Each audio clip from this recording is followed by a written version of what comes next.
coming in, there's a big meeting happening over the Lok Sabha speaker. Remember, the first showdown that happened was over the pro tem speaker, but that's a temporary position. There has to be a Lok Sabha speaker, and for that there's already a lot of discussion, because whether it's the ruling party or the India bloc, they'll want, so to say, their representative as the speaker, which is an extremely powerful position, often can decide how a session or a house is run. What we are told is that the latest coming in, the government has reached out to the opposition to have a consensus on both the Lok Sabha speaker and the deputy speaker, because remember, India bloc opposition leader said they will not even assess Mehtab when he was assigned as and appointed as the pro tem speaker. But right now, according to our sources, Defence Minister and Parliamentary Affairs Minister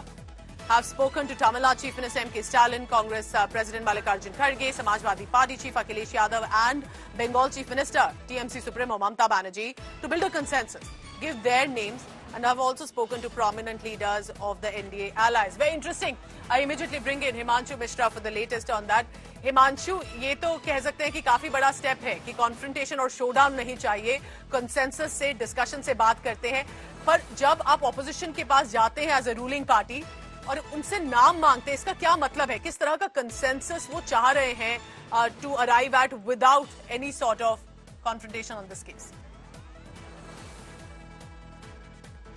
पूजा, बिल्कुल भारतीय जनता party की तरफ से एक कोशिश है कि speaker post को लेकर जो है आम सहमति बने, और अगर स्पीकर पोस्ट पे आम सहमति बनती है तो डिप्टी स्पीकर की जो पोस्ट है वो अपोजिशन को जा सकती है, और इसीलिए आम राय बनाने की कोशिश है कि सत्ता पक्ष ये चाहता है कि उनका जो स्पीकर पोस्ट का नाम हो उस पर आम सहमति बन जाए, और डिप्टी स्पीकर को लेकर, क्योंकि यह संसदीय परंपरा भी रही है कि डिप्टी स्पीकर का जो पद होता है वो हमेशा जो है अपोजिशन पार्टीज को जाता है, तो कहीं ना कहीं एक आम राय बनाने की कोशिश है स्पीकर के नाम को लेकर, और उसी को लेकर जो है रक्षा मंत्री राजनाथ सिंह, संसदीय कार्य मंत्री किरण रिजिजू जो है तमाम नेताओं से बात कर रहे हैं। मल्लिकार्जुन खड़गे से बात की है, एमके स्टालिन से बात की है, अखिलेश यादव से बात की है, ममता बनर्जी से बात की है, और साथ ही साथ एनडीए के जो अलायंस पार्टनर है, चंद्रबाबू नायडू हो या नीतीश कुमार हो, अन्य जो एनडीए के अलायंस पार्टनर है, उनसे भी बातचीत की गई है कि एक आम राय बने, और डिप्टी स्पीकर की पोस्ट जो है, जैसा हमको जानकारी मिल रही है, अगर स्पीकर की पोस्ट पर आम राय बनती है, सहमति बन पाती है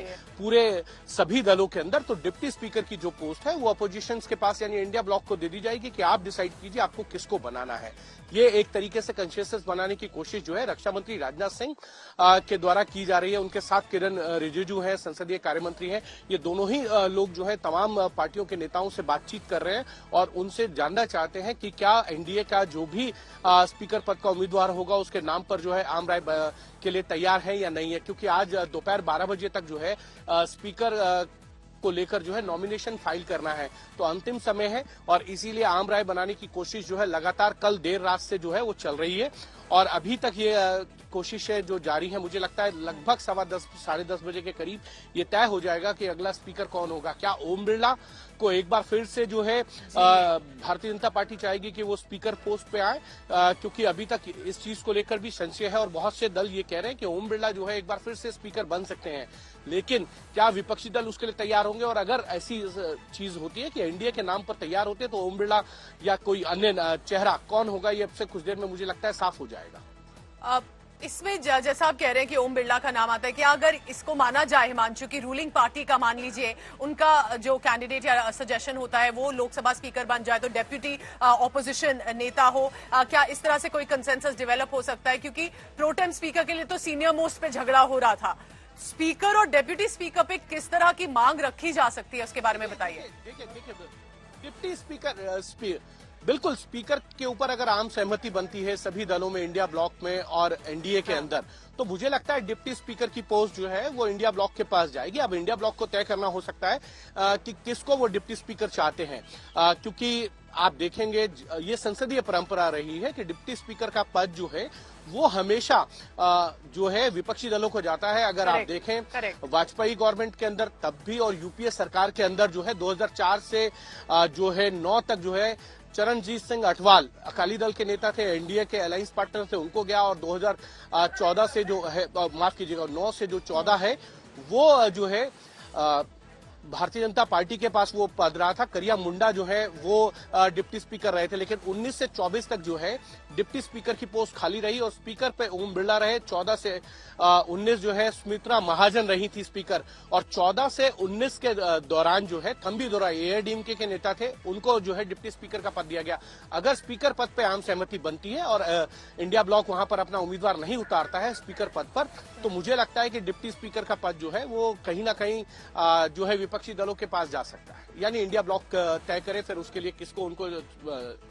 Himanshu, first I must appreciate how your experience and memory of every speaker and deputy speaker over the past few years on your fingertips like that. Brilliant. But Himanshu, I do have a quick question because इतना important position है ये interpreter होता है, session का किस तरह चलेगा वो decide करते हैं speaker। तो क्या इंडिया opposition इस बार उनके पास नंबर ज्यादा है तो आसानी से जाने नहीं देंगे रूलिंग पार्टी को नाम?